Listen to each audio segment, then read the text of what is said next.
Hi everyone, here we are. We are having some technical issues, so I hope that Victor can join us very soon. Until then, I will just play some videos and you can get to know us a little bit better. So the first video that I will share is the vision and mission of the Global Empowerment Hub, how we started back in 3 years ago, and I'm really happy to show you this, and it will take me also back on the memory lane. So let me just show you this video. I will just push the presenting. I will share my screen, and then I will also share my audio so that you can see. By the way, everything what we are live streaming, it goes straight away to the YouTube channel. So whenever you would like to rewatch these sessions, they will be on the YouTube channel. You already can see that everything is organized. So you have upcoming live streams here, then you have the business growth weekend sessions, and then you have the personal growth weekend sessions. And here we go. This week is about leadership, so next week you will already see that there will be a third category and so on. So we will try to make it in a nice way so that you can really watch back and learn more, and you can also put your questions here so that we can also stay in touch, and speakers will come to you and they will answer. So let's check one of these videos that we have released 2 years ago, and ever since then I'm really proud of this The video. world is a forest in which all lose their way. Through different paths we go astray.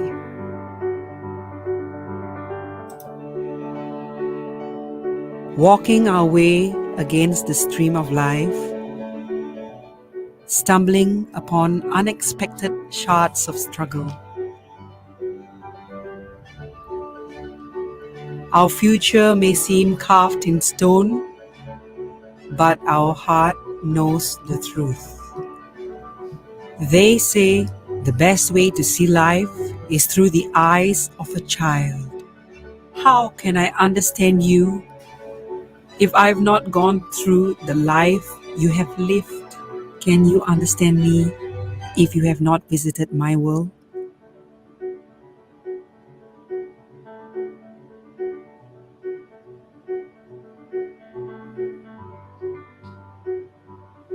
One should be acknowledged by their determination, not by the color of their skin.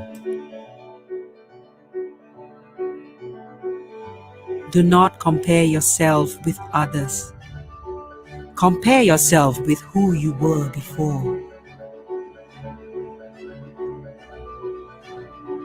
When I falter, I should hope that a helping hand will lift me up.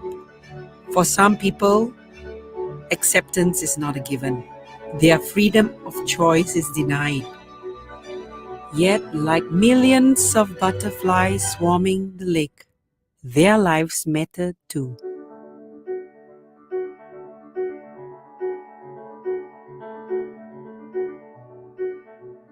Hear the pain in silence, even when it's unspoken.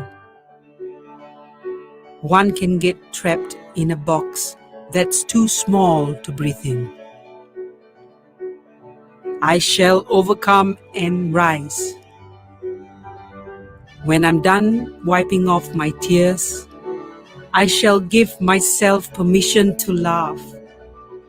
I will flow into a whole new way of being in the world, empowered and healed. We are different. We are diverse. It's time to think about empowerment differently. The power of moving forward is fueled by colorful connections. From now on, the future will be written by all of us. But now, with my empowered voice.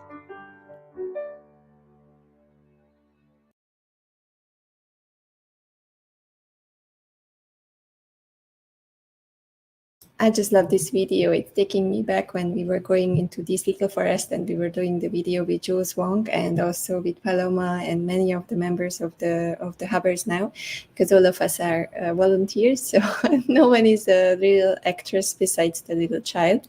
So it was a quite a nice experience. First time ever we were making something like this, and yeah, I'm still thankful for creating this. And if you hear the voice of the lady who was talking, it was Leah Mehta, a country singer, and she's amazing, and she got so many awards. She's from Malaysia, and yeah, you can just hear her empowering voice. And next to this, while we are waiting, and I hope that the line in Africa will get a little bit better. If not, then we will have other speakers coming up very soon. So we have Balazs from Hungary joining us, and then we will have Rebecca from Germany. I think this week is just about the challenges that we are facing with technology and facing with by jumping in different countries and different continents. But we had an amazing week. I mean, this weekend was really powerful. We were talking about leadership and how we should change and adapt to the new situation of people working remotely and changing leadership styles. We were talking about vulnerability.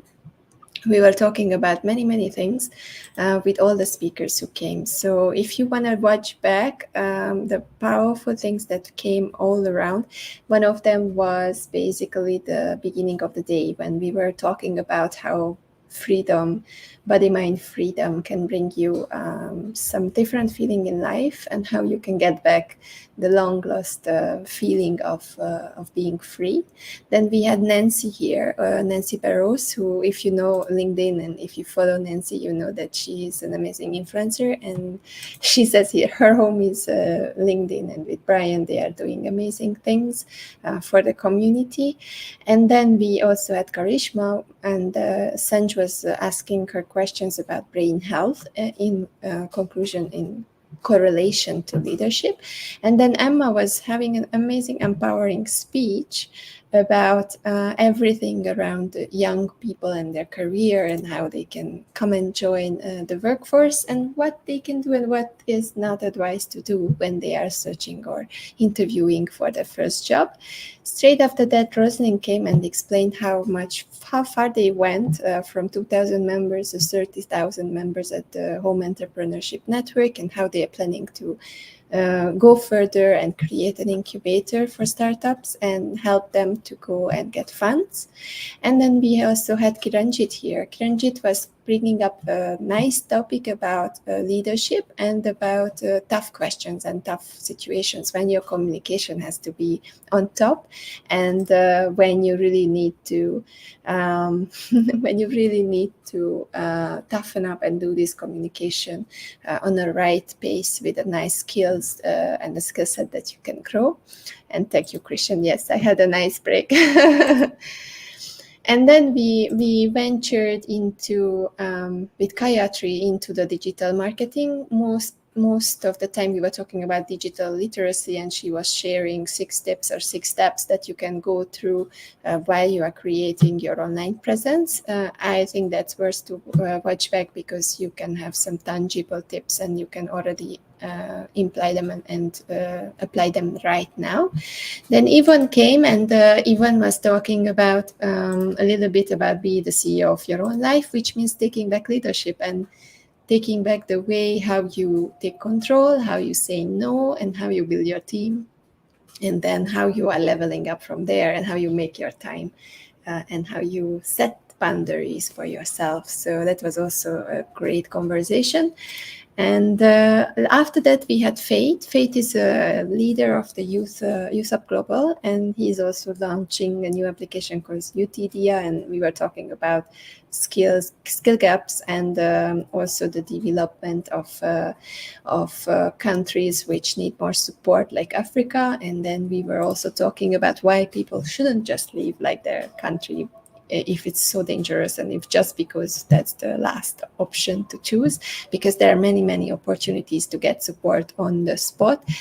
Even in Africa, there are so many things happening, and Faith is working on this to provide opportunities for the youth and shape the future of the society. And then Yudumna was coming up with, with an amazing, inspiring speech about having your capabilities on top and about being intentional and about becoming more resilient. So this is something that you have to listen to, because I believe Udumna is an amazing keynote speaker. So the things that she says, the way how she says it, is just mesmerizing. And then I had an amazing session with Paula, and Paula Kinsey was talking about the leadership from a different perspective.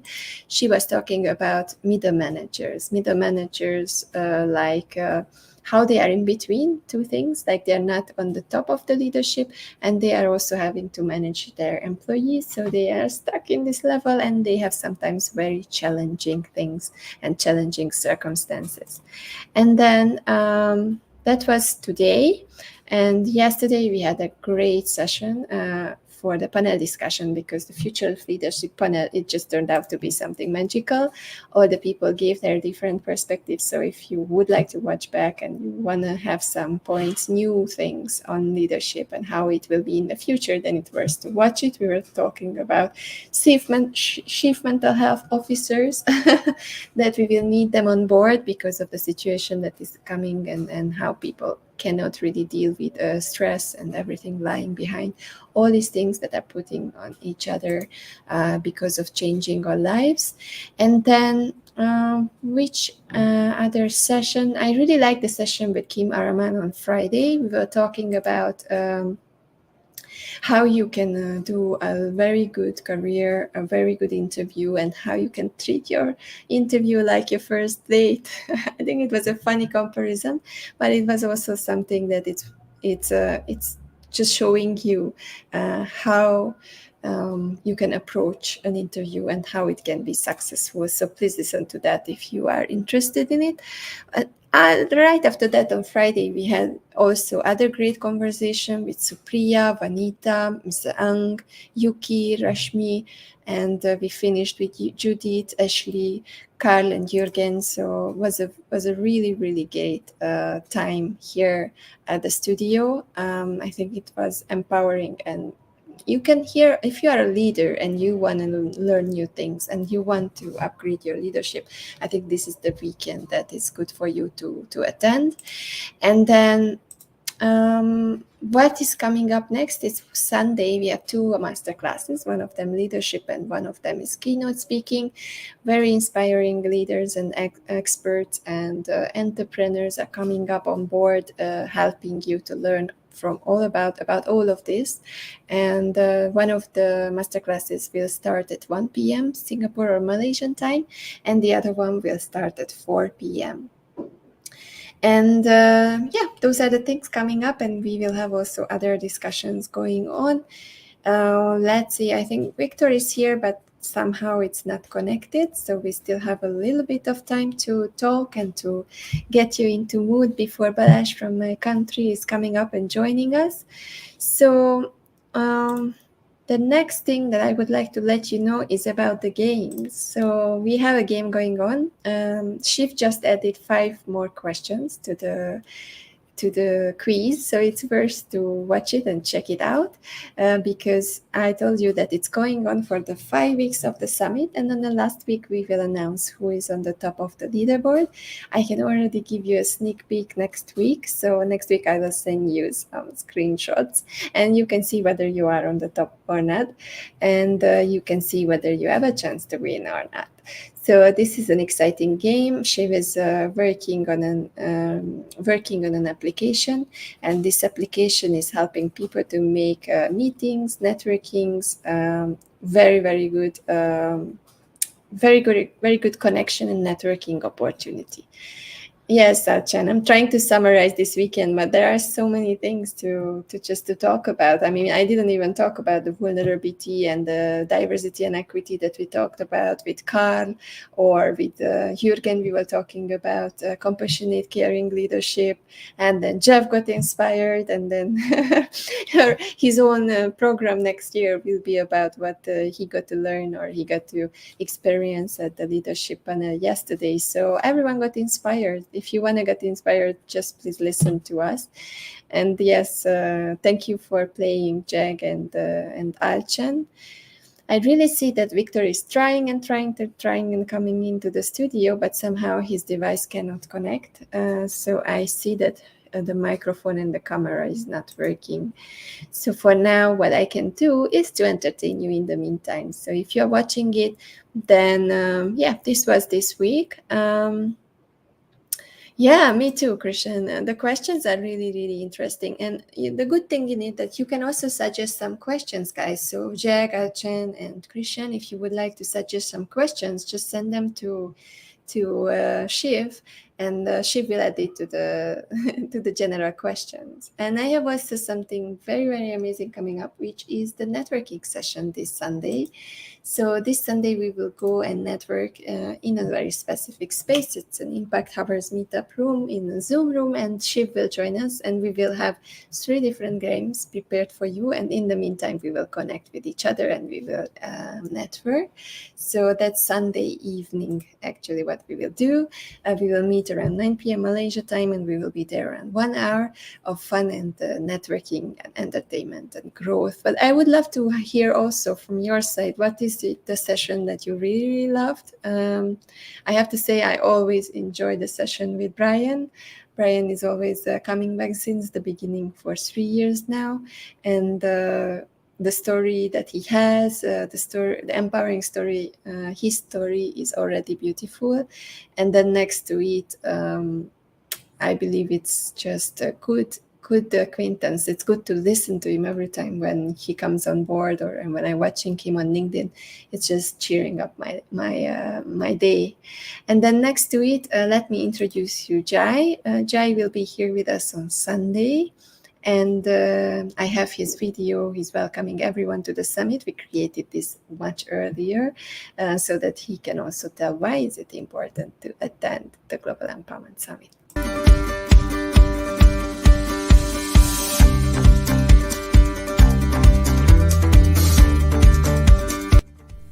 Hi there, I'm Jai Narayan.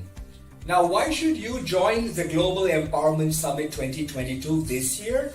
Because, as they say, the human mind, once stretched with new experiences and learning, never regains its original dimensions. So come, join us, stretch your hands, stretch your legs, and most importantly, stretch your minds. I'm going to be there. I will hope to see you too.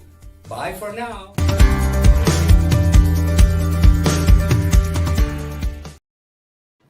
Okay, so I think Victor cannot make it. The connection is very bad now in Africa. It happens sometimes. It was happening to us also 2 years back. So yeah, that's what we were talking about. Digital gap is sometimes not what we imagine. Like, we take it granted that we have an internet connection in our home, and for some people it's really hard to get it because of the situation where they live or how they can access it. It's not the same for everyone. So it's important to talk about it, and it's important to share the resources. And this is partly why I'm searching for opportunities and searching for people who can actually help these areas to develop and help to bring internet there, or help to bring the connection, or other ways how we can empower those people. Yes, check it this. It's true. Brian is always exciting, and Nancy Barrow is it's super empowering what she did, how she's doing the empowerment work that she's doing, and the cancer awareness, and her story is just something very special. I really love her work. All right, so it's just 10 minutes to go until my friend is joining us, until he will be on board. So for now, I will play one more video. I think that will be the best choice. And this video will be about the preview of the last year. I think that will be a nice thing to share here. So how we did the first year, sorry, it was the first year, how we did the first year, the hybrid conference for the first time. So let me just present that, and straight after that, Balazs will come on the stage. So let me just share my screen again and bring up the video and enjoy the last moment. Jag, you will be happy because it's also showing how we were dancing there in the in the after party, and hope we can make it again. So let's just bring it up. I think it was this video.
I'm always watching this video, and I'm always laughing because I know the people. So we saw Paloma. Paloma is already on Bali, moved there, and she's enjoying the life there, being an artist and exploring herself. Then you will see Geeta, who was doing the meditation, and you saw Juanita. Juanita was already today with us at the interview, and then you also see Terry. Terry Gani will be coming up on the Sustainability Week. And we had our very first digital fashion week, and how the My Digital Fashion Week brand is started. And since then, we had so many amazing opportunities with more than 400 models, I think it was 700 models were doing application with us. And then we had already like 400 and 300 of them coming to our auditions and doing different works. And we always have fun with them. And then, well, it was in MyTech. It was a hybrid event. We had a big team. We had Jules Wong with us, who did this video too. I'm always happy to work with him. We had also an amazing audio team, and they made it sure that we have this great setup with it was like really like a TV show. So I really loved that. And then, yes, it was exciting. It was already 2 years ago. This is the third year, and I hope that we can replicate this first event or something similar, a little bit different, of course, because we don't do the same things again. But next year, I'm planning to do an in-person event, and I believe it will be magical because all the people who were on board for the last 3 years, they will join us. And together we will just do an amazing event. So I see Balazs coming to the studio. So I'm really happy to have him here. And I will bring him up and we will speak about something very specific that I mean, I got to know Balazs because we were working together in Hungary, and ever since then we are keeping the connection because he invited me to join a Hungarian podcast that I'm doing weekly with him and with another friend, and it's just crazy. So let me bring him up. I will just remove the sharing and bring Balazs up to the stream. Hi Balazs, how are you today? Hi, everyone. I'm great. How are you, Andy?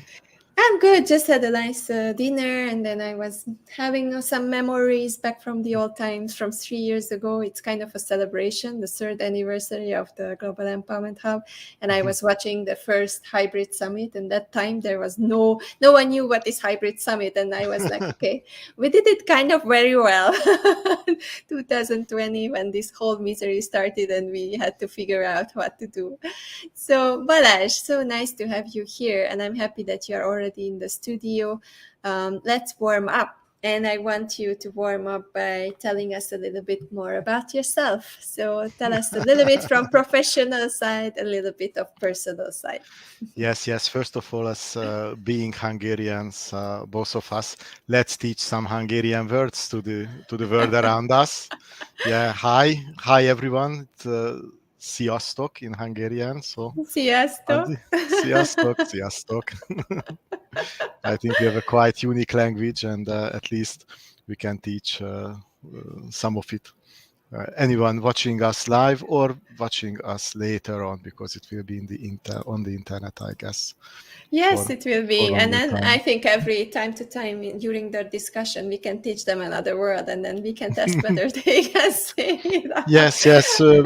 Yeah, maybe this is the third time I'm being here. So yeah, just in the next 100 years, we can teach conversational Hungarian to anybody. Step by step, very slowly and very committedly. Exactly. So nice. So sziasztok one more time. It's Sziasztok. hi. So Balazs, tell us a little bit about yourself and what you do. Well, okay, I'm a project manager. Surprise, surprise. So this is how I define myself nowadays. I'm a senior consultant in a Hungarian consultancy firm called Synergia Limited. And before that, I worked in a manufacturing company, and my latest position was quality and environmental and health and safety manager. Then big jump. The shared service center where we worked together another 10 years, and there I was a Lean Six Sigma black belt, and at the end quality and environmental health and safety manager. So basically what I have the background in is operations, being a middle manager and being in leadership, and it's very important to manage operations. And on the other side, there are projects when we change something, when we do something new, and it have to be balanced every day, every manager, and actually every time in our life as well. So yeah, this keeps me busy day by day. Love it. And look at the comment. Alchan is from Malaysia. He's saying love goulash soup. Yes. Cool. Thank you, Alchan. I love it. Like, every time when someone is from Germany, then he is saying Dankeschön, Auf Wiedersehen. I really love it. Thank you so Well, much. funny story, I had my best goulash soup in the Netherlands when I was on a business trip, and I saw, it was a small hotel with a very small variety of food in the restaurant, and I was there for 1 week, and yeah, finally I said, okay, let's try the goulash. It was delicious, it was fantastic. Nothing to do with the Hungarian goulash, but it was good. Yeah, sometimes it's very funny because here in Malaysia they really love the stews, and then they call it rendang, and rendang is something very similar to the yes, Hungarian stew. I think that's the closest what I can explain, but it's a bit more spicy, of course, a bit more curry inside, and it's of course having these specifics. But it's nice to see similarities because, for example, last week I got to find the first langosh because in an Indian shop I went there and there was something and I was like, what's this round thing? And it was exactly like langosh, a little bit more flat, but the taste was very, very similar. So Jack is saying, great to hear that you are so busy. So it's good to be busy. Yes, indeed.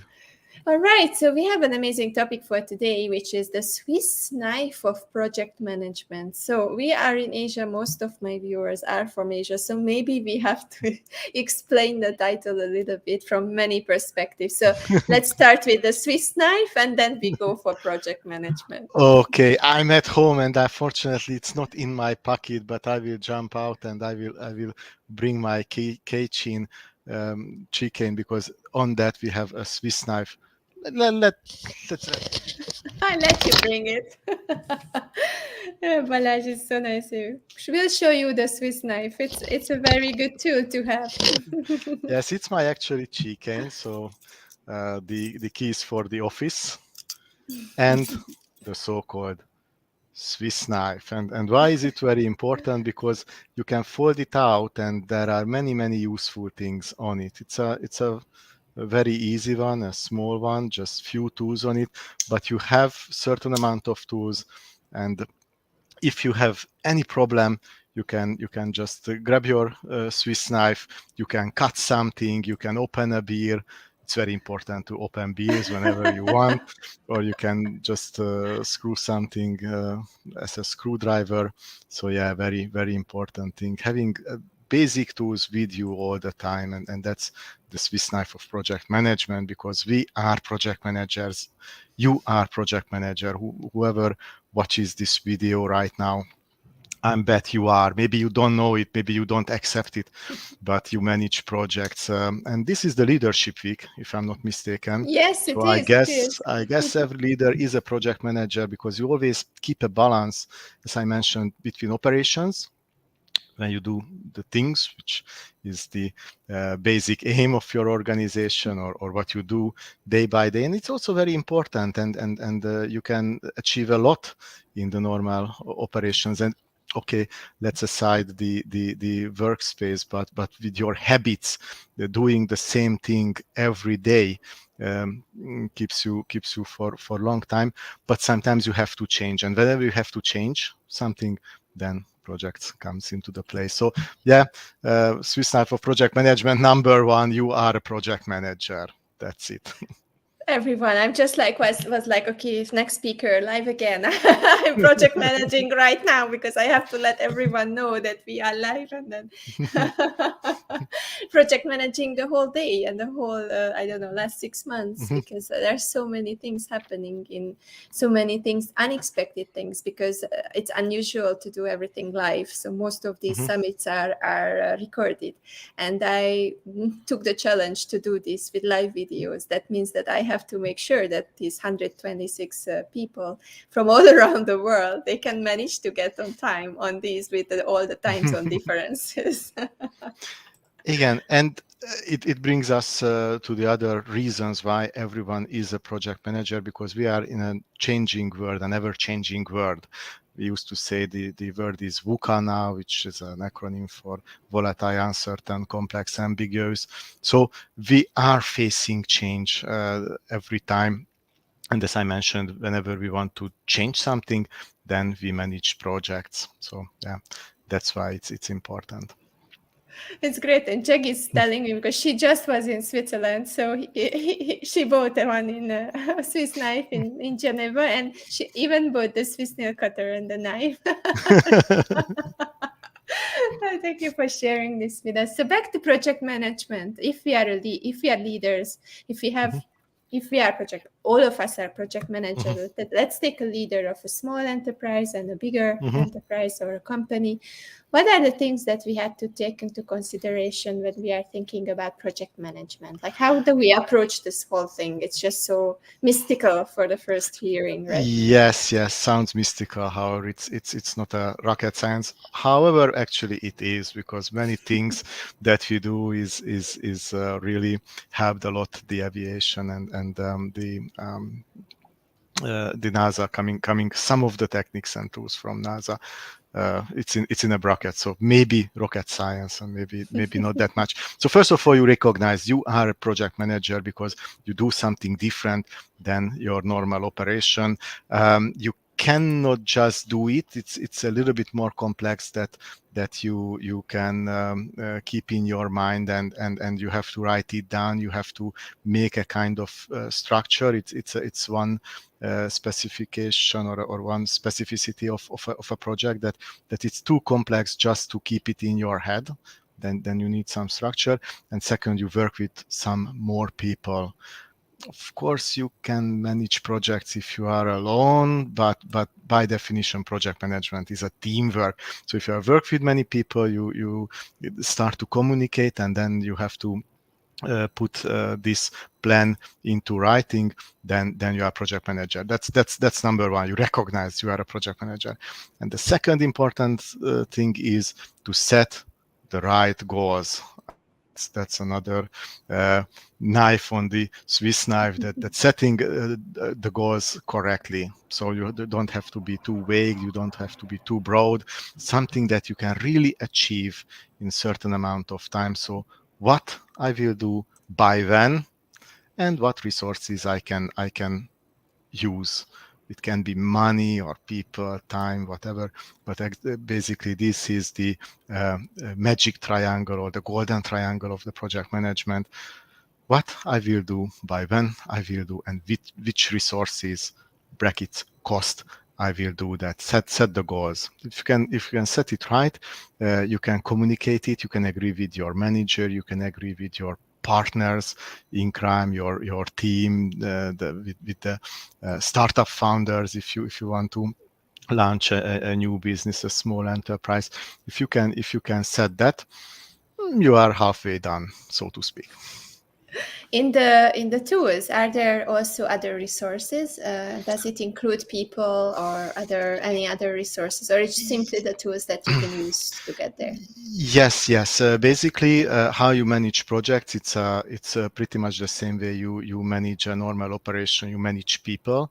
Of course, you will work with people, but plus maybe it's makes it even more difficult that many of the cases you are not the boss of those people. In an organization, in a hierarchy, there is a boss, there is an employee.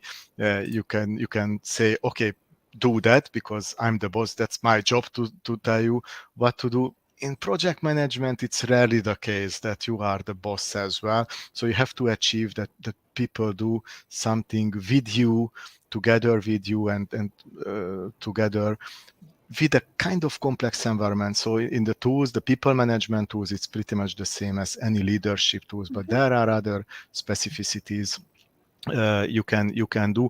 For example, setting these kind of goals a little bit differently.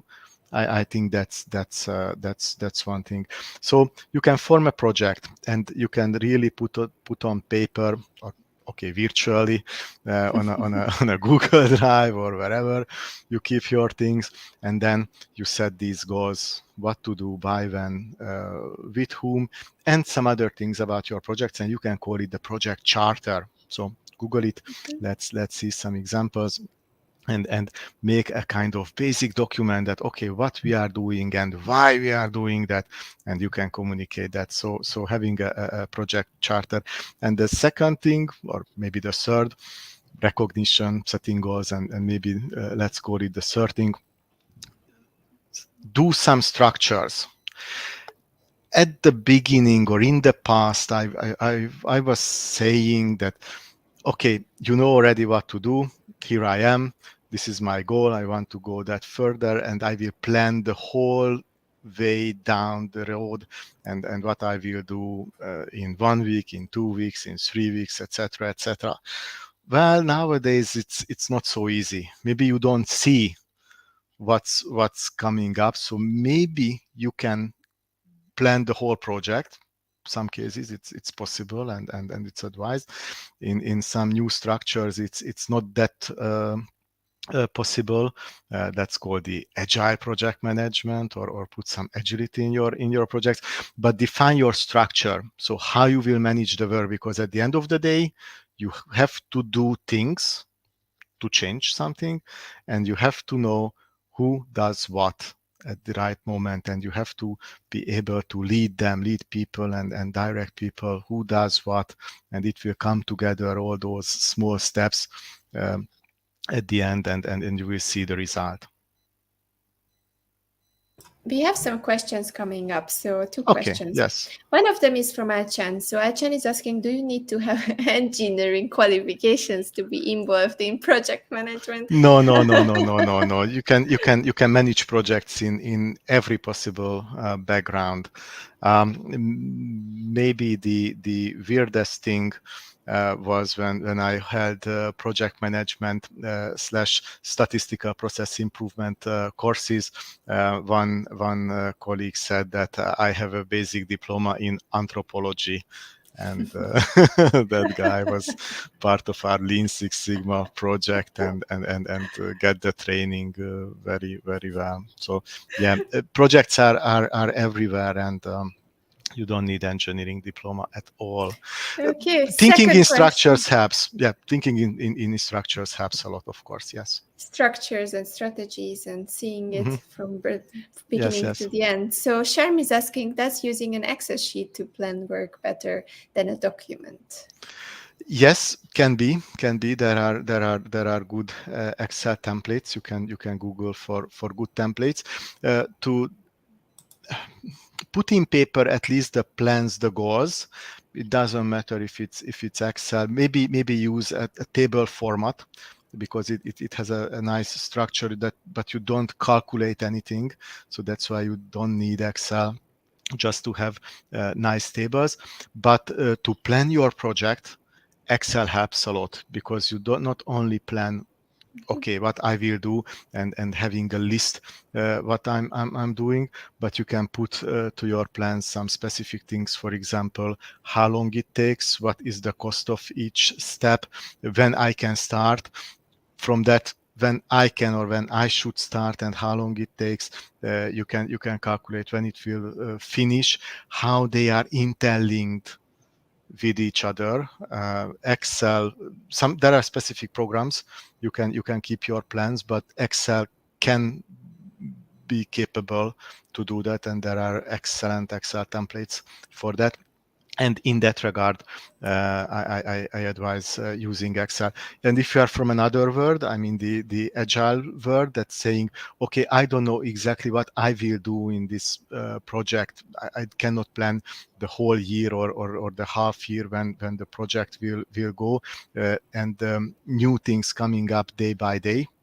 Then I can also use Excel to list all the things I have to do, and put some priority number for them. And then I can always list what is more important than the other, so I can quickly change the priority, change the order of the things, and that helps a lot. So yeah, Excel is a good tool, and there are many nice tools. Let me say just one more. If you're talking about structure, Trello.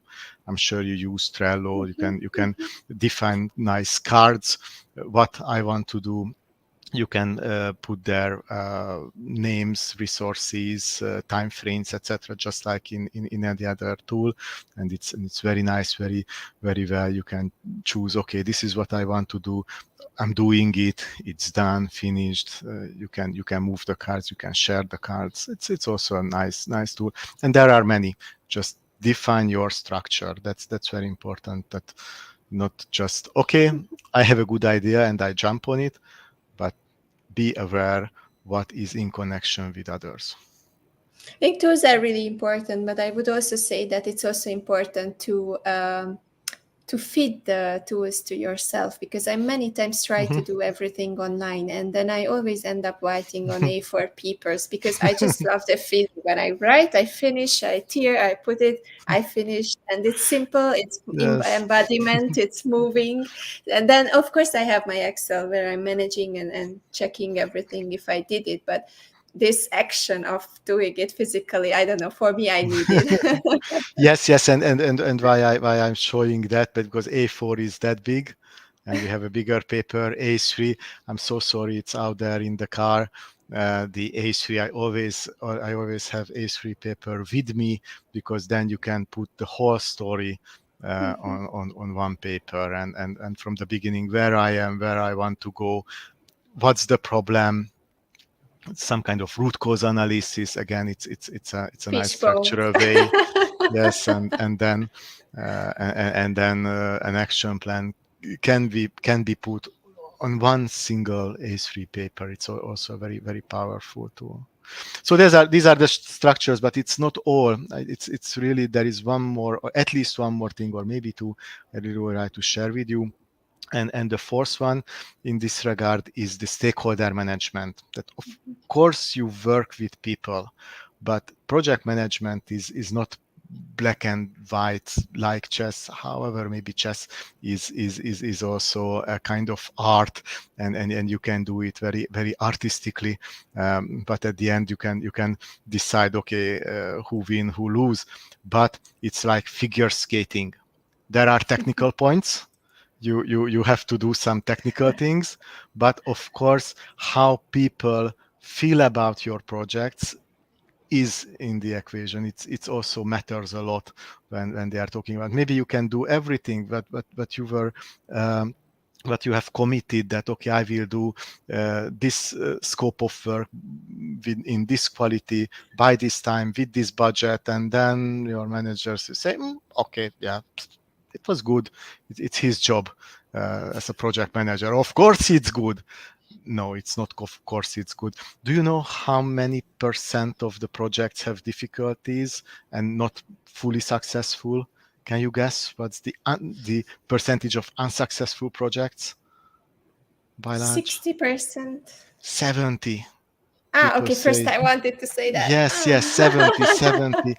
The big majority of the projects are somehow have difficulties, not fully reaching it goals, and 50% is absolutely crap, cancelled, very, very bad projects, and only 30% is really good in every sense.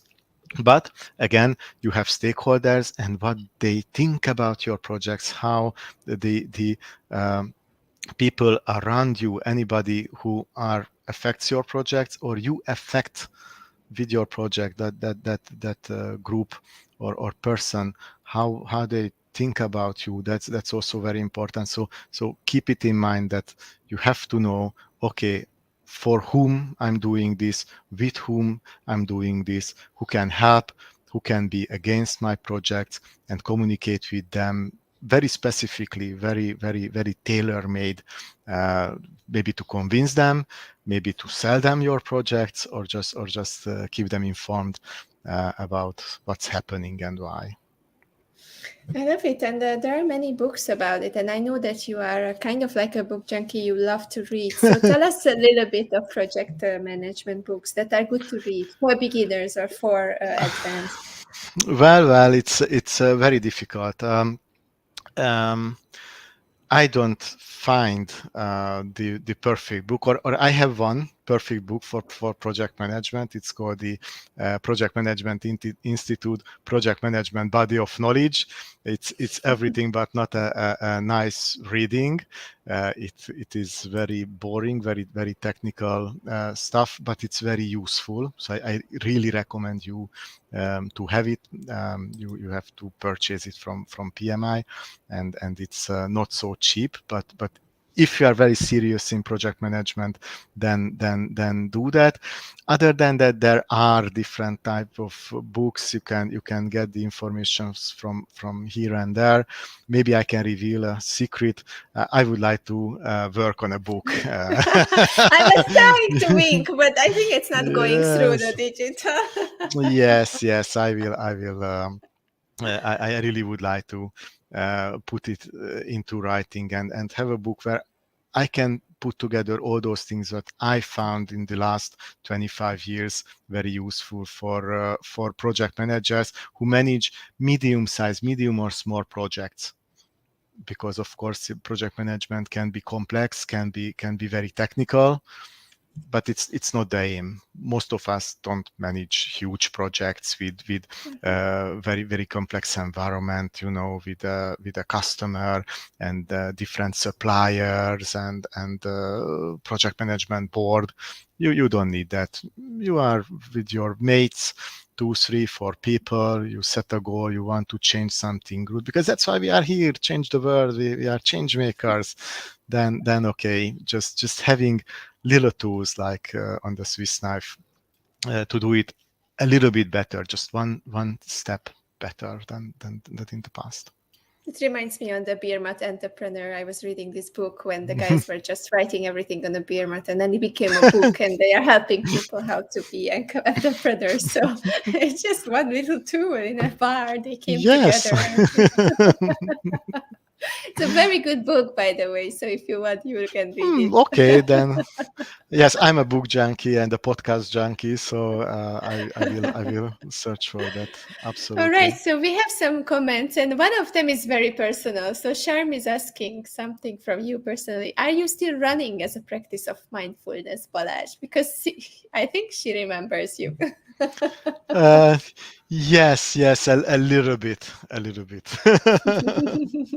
Not that specifically as I plan to, but yes, it's coming up again. Maybe sometimes this time of the year, it's the global summit when it is more and more important for me. I abandoned that habit for a while, and now It's I'm back on cold in mindfulness. Hungary, right? You have to come here. There are marathons Yes, everywhere. not that cold today. I'm just looking out to the garden. It's very nice weather at this moment, and I love it.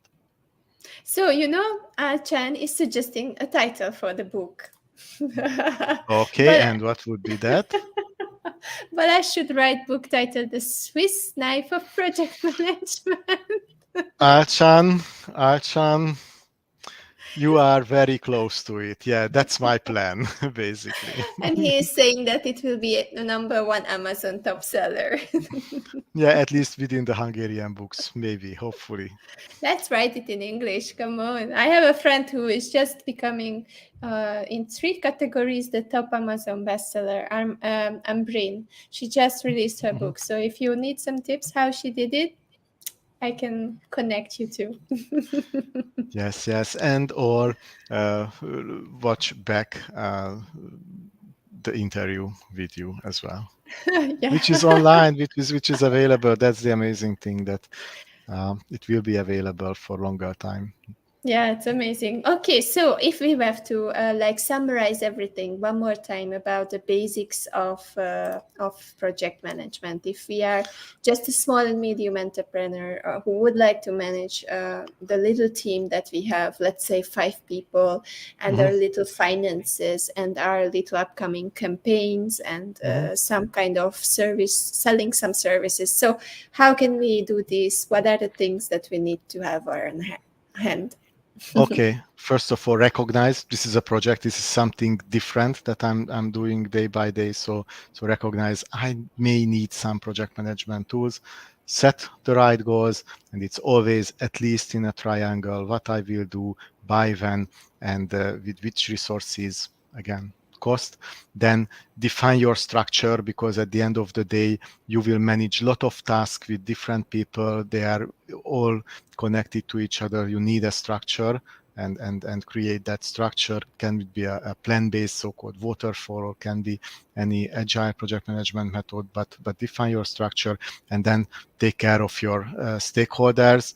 And maybe it will be another interview, but also think about the risks. Of course, you have a plan. Of course, you know what you would like to do, but don't forget that life happens, things happen, and then you have to be at least prepared for some of those things which not planned in your project, but needs a kind of special plan.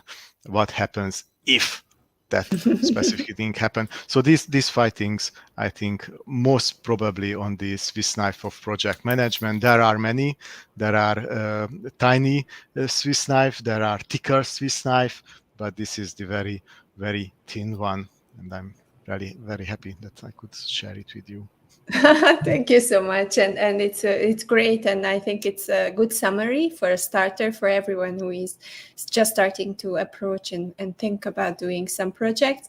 And I believe next year I hope to see you in Asia when I do the in-person summit, and that we can do a workshop about project management and everything around it. I think that would be amazing to see people filling out all those A3s and doing the fish bones and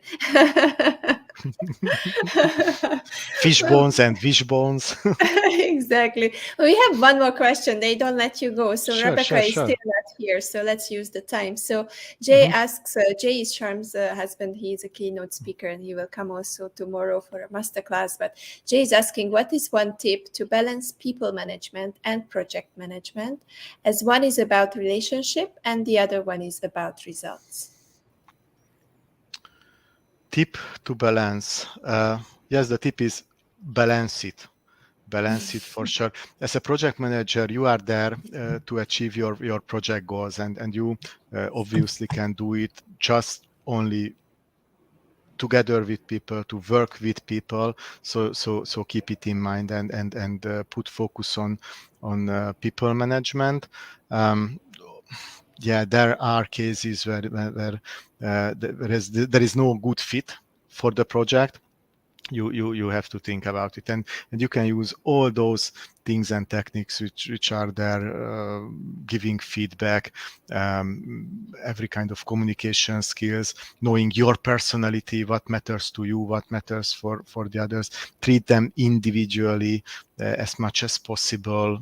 Really understand their real needs. Take time for conversation to find out what's the problem, if there is a problem, and maybe at the end of the day it can happen that there is no good fit for your project and with your person, and yeah, you can decide what to do. It doesn't matter that person is useless or not valuable. Just maybe it's not a good fit for the project tasks or to the project team. Yeah, and sometimes it's a very difficult conversation and decision to do something, but yeah, you have to use all your people management tools and techniques and all your personality to make it better and make it work. You can also rewatch Kiran's session because we were talking about tough negotiations and communications. So that's also something that you can check out. And Balazs, we are waiting for Rebecca. So she's coming, just grabbing a coffee because she's just waking up also like you in Germany. So well, actually it's noontime. It's past noontime. Okay, maybe she's just wants a little bit more time. I don't know. Well, we Okay, have sure, more. sure, yes. So, what was the most difficult project that you have been part of until today? Like the most complex one that was really like challenging for you, but you loved it. Yes. I have a couple of them, and my job partially is to head project management trainings, and I bring some of those, from the same company we work for. There were many. Yeah, for example, one that I felt it was. At that time was the highlight of my project management career, that we both worked in the shared service center. we managed in whole Europe and the EMEA region certain things. I was responsible for every kind of quality certifications, ISO certifications, among many things. I And one still have day, it. yes, and one day my telephone rang, the physical telephone, not my handy, but on my desk there was an actual telephone, and it was a colleague from the Netherlands, and said, "Hey Balazs, I was looking for you everywhere. I went in the company many places." But everybody said that if it's something ISO certification, you are the man. Hey Balazs, 2 days ago I just written a huge contract with someone which said that ISO 27001 certification, it's the security, information security certification, is required. Can you do it in 1 year? Well, I said, okay, it would have been nice to call me 3 days before, maybe at least just one day before you signed that contract. But we went through on a very quick project charter generation. We assessed, okay, if it's possible to do it at all or not, and it was a very successful project with my small team. It was very international. We worked with different sites, different part of the organization, and it was a huge success. So this is just one I remember as a nice memory, but there are many. There are projects I don't really remember, and there are some highlights, at least 1, 2, 3, 4, 5 I remember. And again, just another quick tip: keep a kind of log of your projects. If you run projects, it can be handy later on, because if you run a dozen, you don't remember. If you have a log, okay, from that point to that point, it was such a project. It helps you a lot to remember it and learn from it, because it's not just okay, it's what I remember, and I can say in a job interview that yes, I managed such a project, but what I've learned from it I can also put on paper. That's also Thank you important. so much. Thank you for the share. Thank you for being here. And then we can say, after the Hungarian CS talk, we can say a viszontlátásra, which means goodbye. And Viszontlátásra. thank you so much for being here, Balazs, and bringing the Hungarian memories and also the Swiss knife of project management. Thank you. Bye. Bye Sziasztok. bye. Have a beautiful day. And we are switching speakers. The last speaker of today is Rebecca Jenkins, and she's already waiting in the studio. I will bring her up, and we will talk about something very unique. It's the first time I'm hearing about this, and it's quite exciting because next week will be all about sustainability, and it will be all about things that we can invest in the future. And she will talk about a topic that is bringing up something new, something that can be an opportunity on a long term, and that is just starting. So there's an excitement around it. So let me just change banners and bring up Rebecca and welcome her in the studio. Hi, Rebecca. How are you today? Let me unmute you. Can you Okay, hear so me? now, yes, now we can. Okay. Oh, good. Nice to have you here. Thank you so much. I'm so glad to be here. This is like really cool. Like, I mean, I just kind of saw the end of the last session, and this is like I feel like I'm in a real studio, even though I'm technically in my house here in Florida.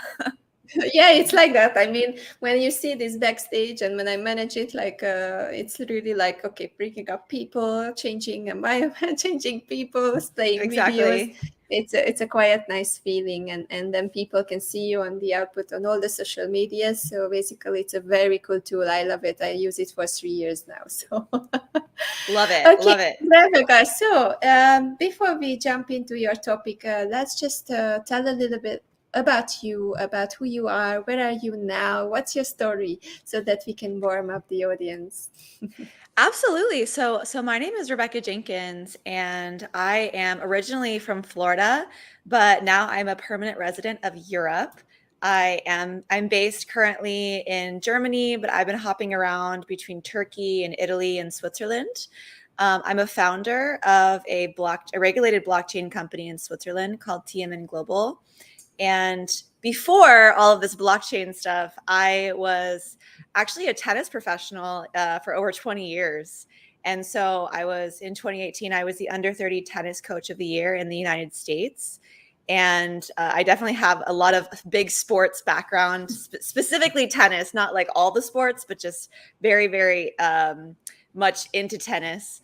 And then I started a digital marketing company after that to kind of pivot to a different industry, because that's very hard if you've ever been like a sport person or a competitive athlete.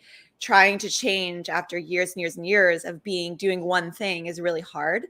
So I did some online classes. I got certified in digital marketing, and then I started my own like freelancing company, and that was 8 years ago. So now I'm in Europe. I have a really long story, a personal story of how I actually got to Europe, but we won't dive into that too much because we want to probably stay on topic. Yes, that's true. That's true. And your topic is something amazing. I will just bring it up so that the people can first just read it and digest it, because it's something that I rarely see. So it's about rare metals and how they are linked to sustainability. So maybe you can explain us a little bit about the topic, what is behind it, what are rare metals, and why are they so important? Yes. So my company in Switzerland is the first and only blockchain company in the world to provide users access to these rare earth metals and technology metals. So I work really, really closely with the market leader for the distributor of precious metals, technology metals, and rare earth metals in Europe. And I have learned, like I just told you, I am not like a subject matter expert in the metals industry. But over the past 3 years, this is all I've been doing. And recently I just started a YouTube video educating about technology metals and rare earth metals, because I realized that people don't know anything about these elements, but we use them every single day. We're using them right now. Which is crazy to think about. And like people don't know what they are. So that's like I feel like it's not my life's purpose, but like my purpose right now in this phase of life is to, while I'm really, really deep into working with these metals, to actually start educating as well. So people know how they can invest and how they can diversify their portfolio with something like this. Did I answer your question?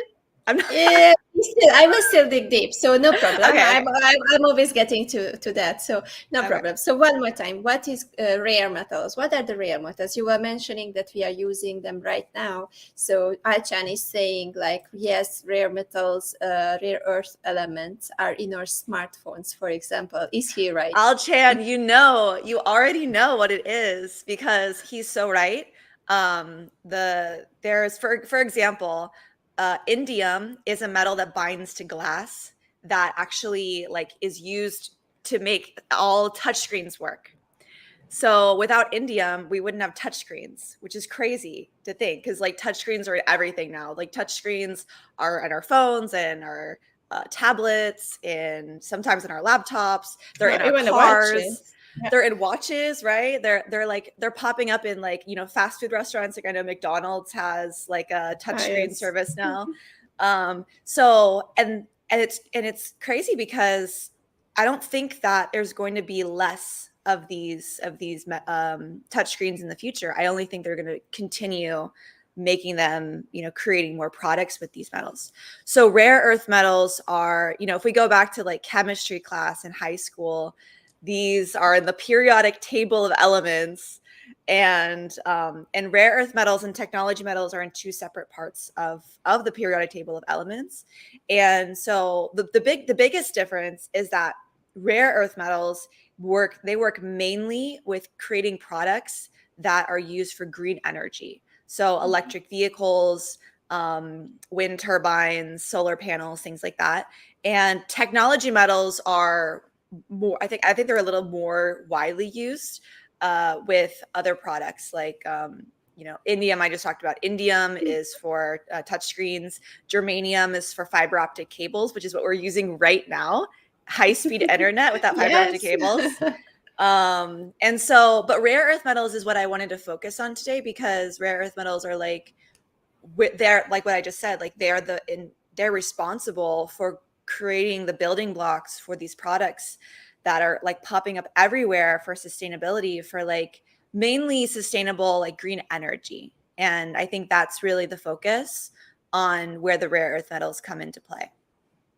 So how people can, because it's already like this long time ago since we just accessed our high school and we knew everything about our periodic table, but right, let's just go like how people. And I'm not like, an expert either. I'm not a chemist or anything. Or but how can we actually understand it a little bit more and see, okay, why would I invest into something that I can have on my phone and it's accessible to me every single day? Or why would I access and invest into something that is right now providing me internet? That's a cable. I mean, I don't want, or my electric device or my car, it will be already delivered to me. So why would I go back into the production and invest into something that made it possible if I can get the whole ready-made car? So tell me a little bit more about this part. I love to check different perspectives. Yeah, I mean, that's a really great question. And I think it goes back to the idea of supply and demand.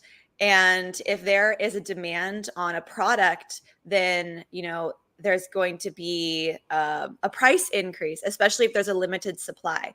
And rare earth metals, technology metals, there is a limited supply. It's a finite resource, as opposed to like the US dollar or the euros. You know, you can really print as much cash as you want. We really understand that. But that doesn't mean it's finite, because printing money is causing a lot of problems now. It's infinite. Yeah, it's infinite, but it's causing a lot of like inflation problems. And so that's, I think a lot of people are thinking about, okay, I'm losing the value of my fiat money meaning like cash. So wherever you are in the world, like if you use euros or Turkish lira or the, you know, US dollar, then that's your fiat money.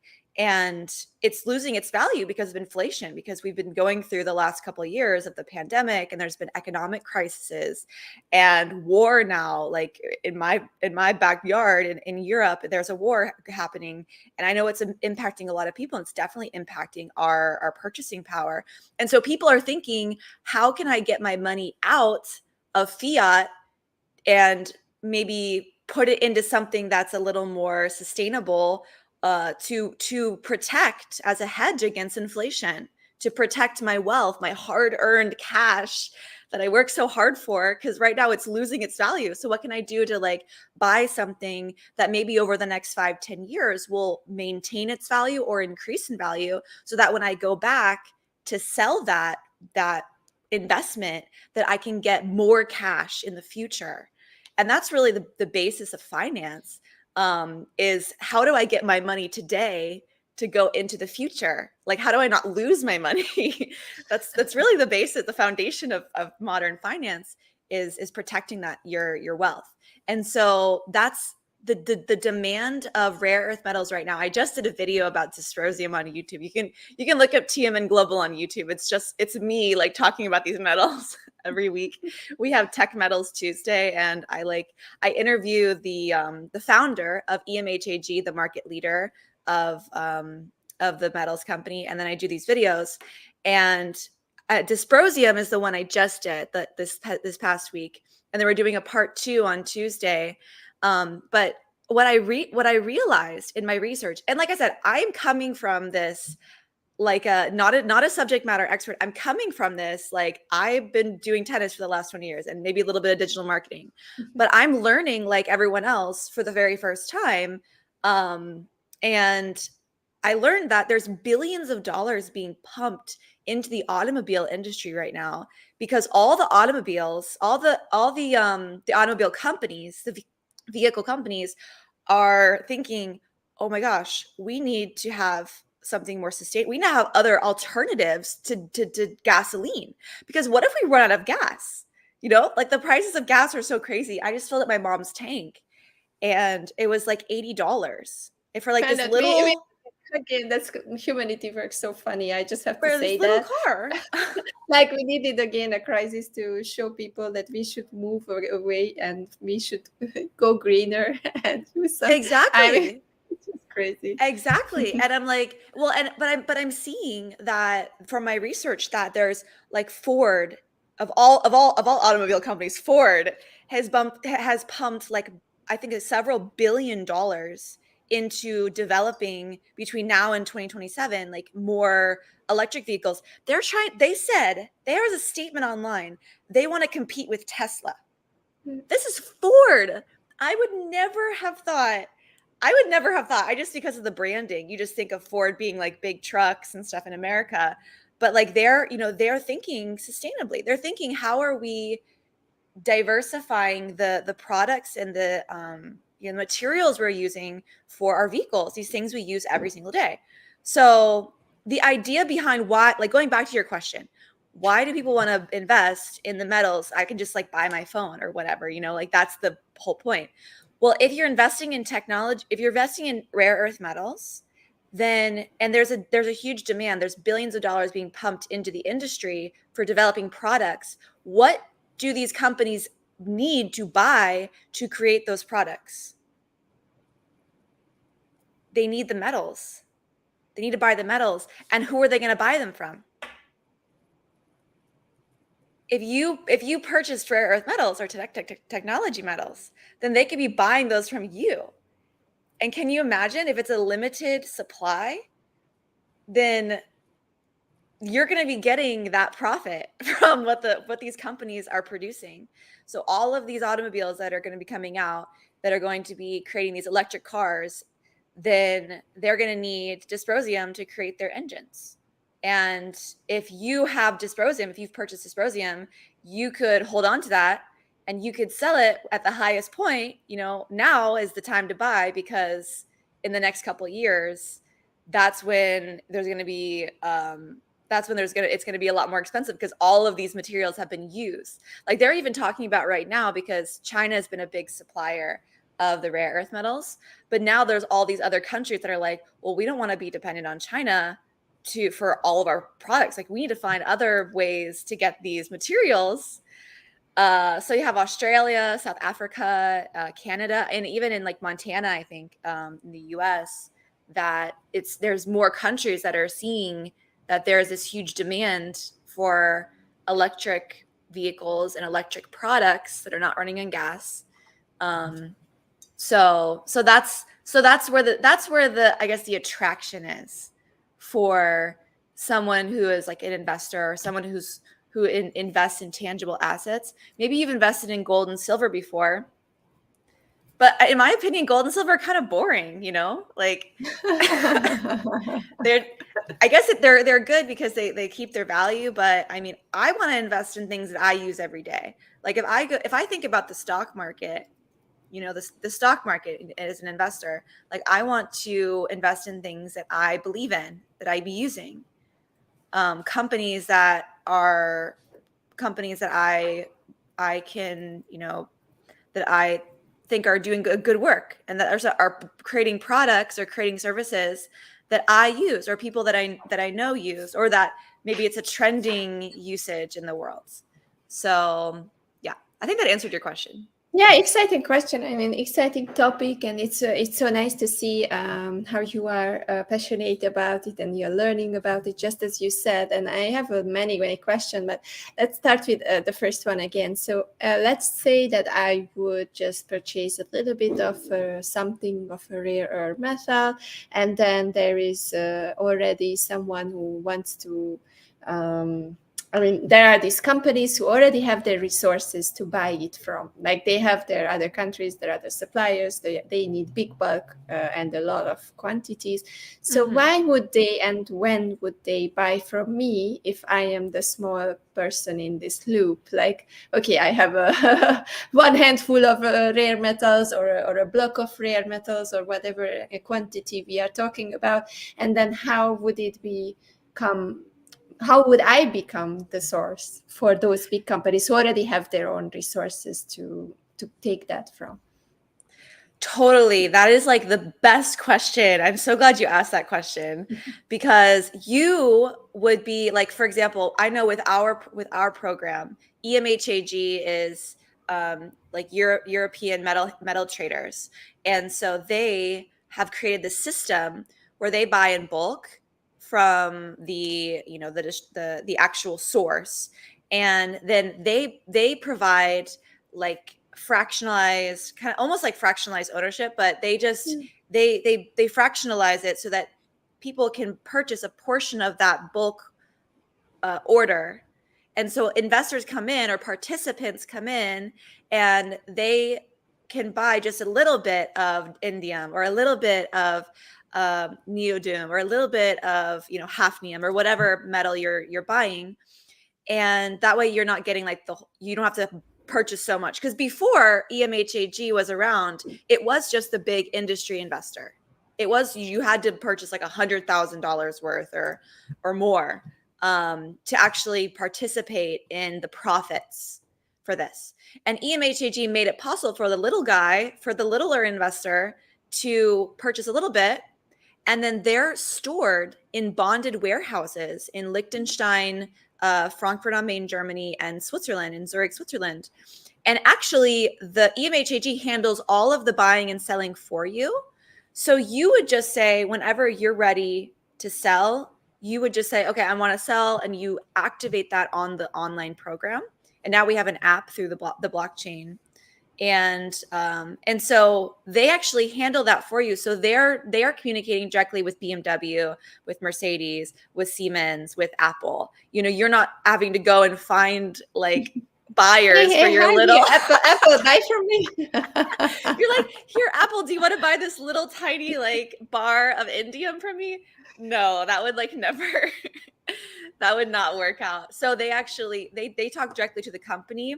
So you're like just one part of the, I guess, the supply chain. So they've created a way for smaller investors to participate in the profits.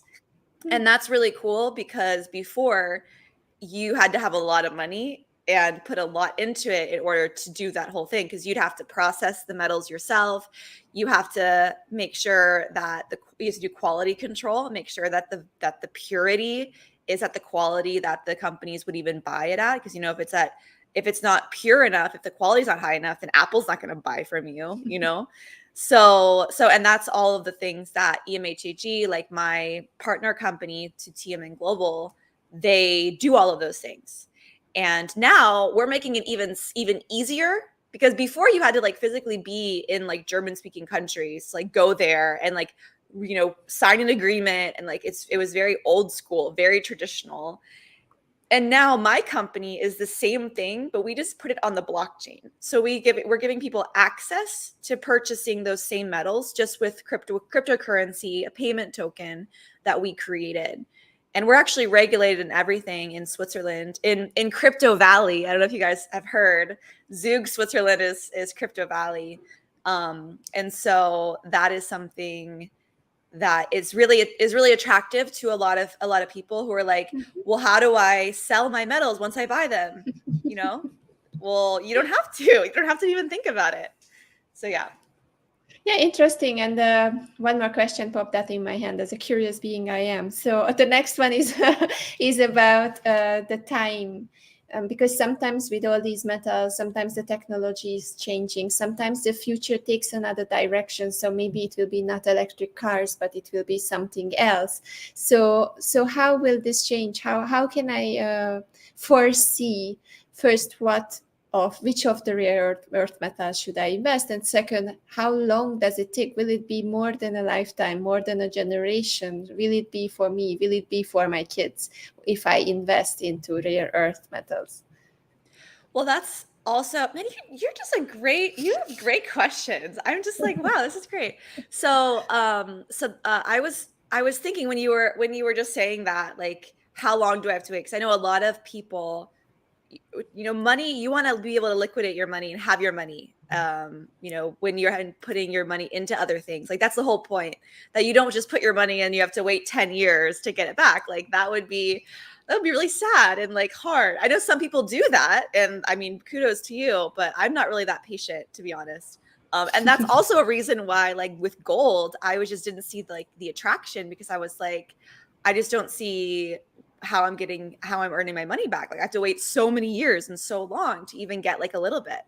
And so with the rare earth metals and technology metals, just last year, there was the minimum increase in profit. And this could have just been because of like the pandemic and because people were scared. And now with the war, there's just a lot of people getting their money out of fiat into other investments.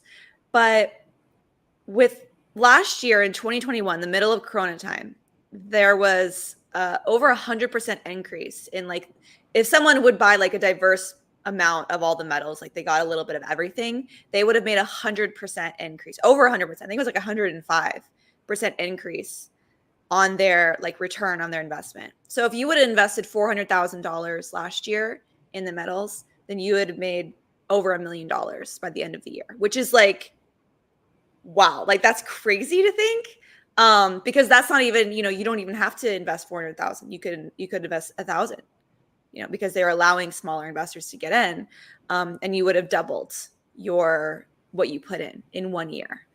And to me, that's exciting. Like that's the kind of investments, that's the kind of stuff that I want to play around with, because I'm really seeing the return. Now, I'm not saying that's a guarantee that every year is going to be like 100% increase.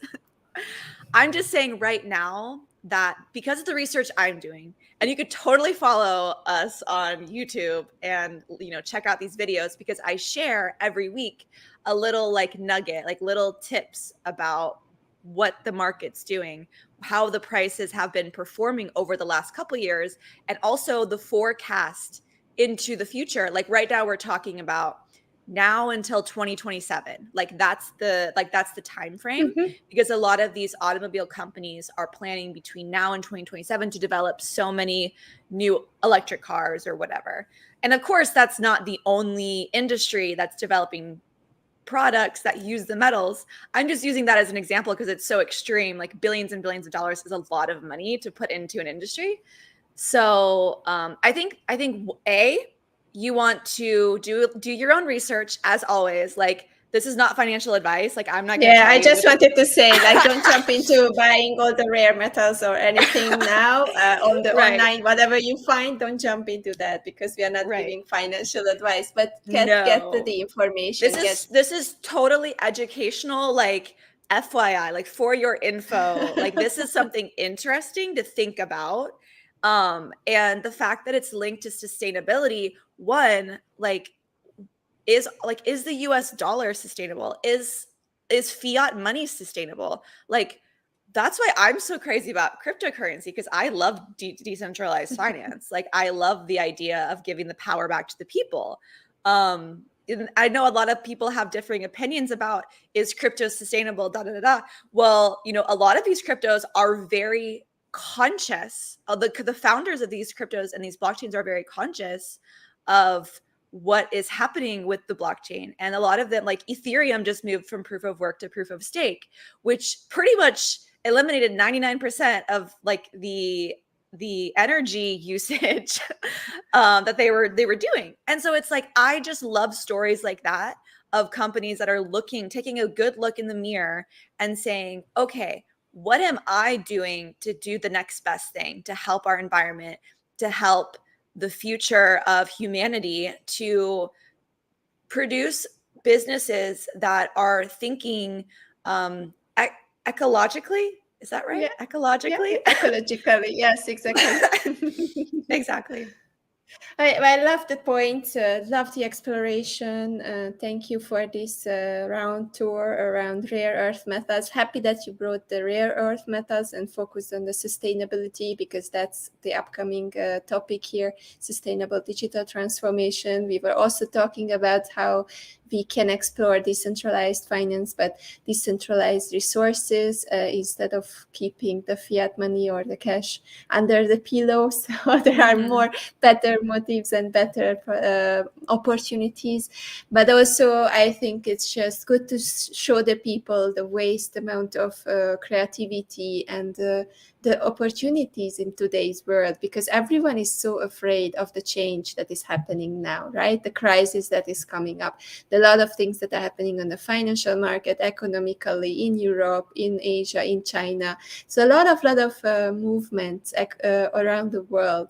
So new world order kind of thing, a new way of living, to separate and parallel lives online and virtually and in person in real life. So exciting times. And all what we want to show to you with Rebecca here is that you just have to look around, educate yourself, and find a way that is working for you, that you think is safe, and that you think is for you. Because at the end, like, you have to be passionate about it. It's not like someone has to love it. I mean, one part of it, if not the periodic table, then love the things what are coming out of it, or the new opportunities. So thank you so much for sharing, Rebecca. This is an amazing session, and thank you so much for all the things that you shared tonight.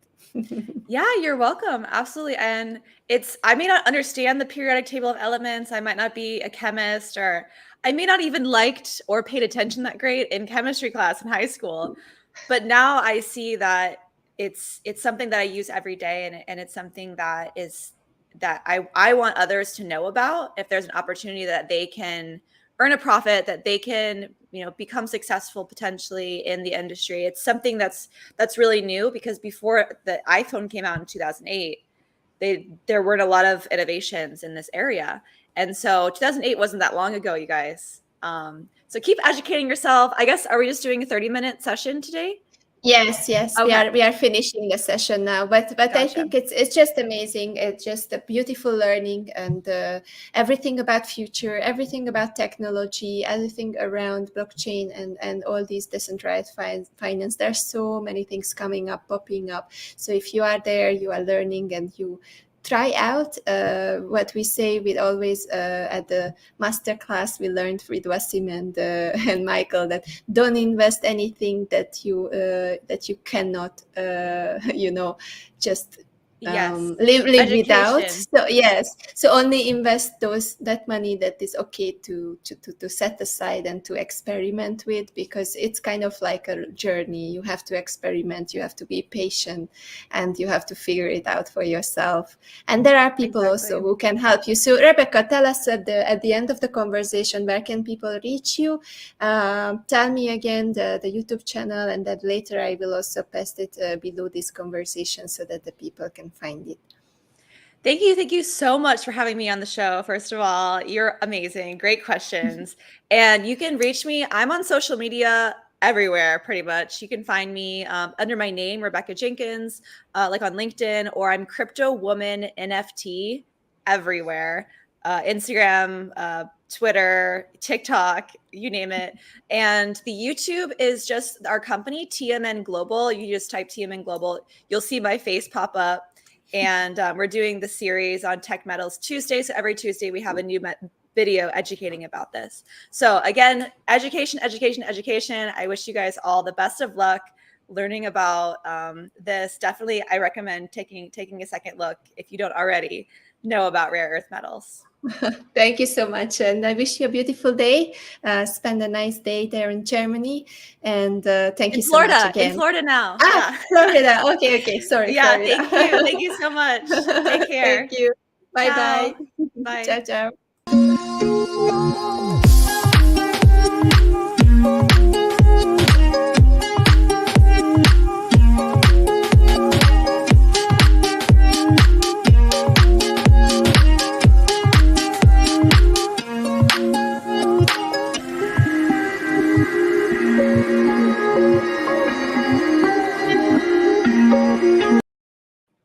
So good night, guys. Have a beautiful evening, and we will meet you tomorrow with a Sunday chill day. So we will start around 12 p.m. lunchtime, and then we will have 2 interviews, one about leadership and mental health, and also about leadership with Carrie Benedette from a different perspective.